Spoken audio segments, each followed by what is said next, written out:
and welcome back to Video Wizard. Today I'm going to show you how to pan across an image or a video on Premiere Pro.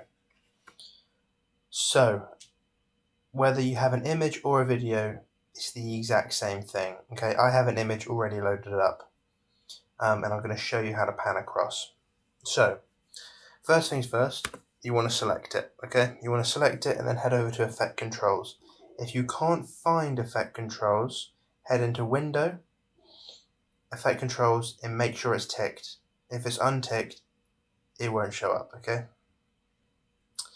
So, because I have this video in the full frame at the moment, I'm just going to adjust the scale so that we see the whole frame as we pan, if that makes any sense. So let's just roughly put it there. Now, you want to add this timeline, have this to the start of your video, and you also want to adjust this. Okay, so I'm going to pan from left to right, so I'm going to go the farthest left I can do. Again, you can just choose where you want your pan to start. But then, I want to press this little stopwatch here, okay? This is where I want to pan from, so let's press the stopwatch. What that does is it makes a timestamp.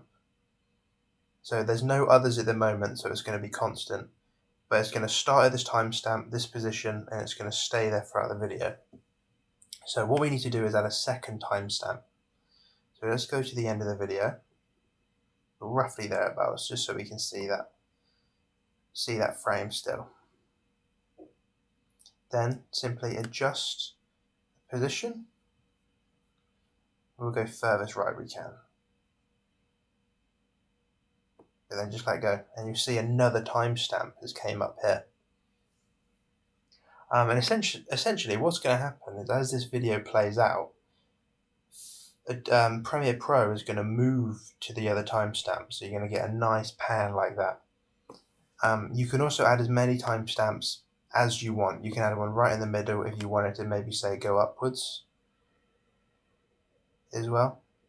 That'll create a kind of weird triangle effect.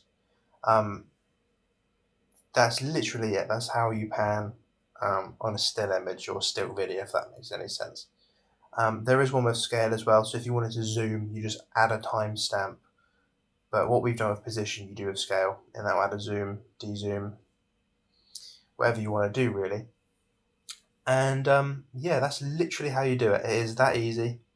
Thank you very much for watching, and I hope you have a good rest of the day.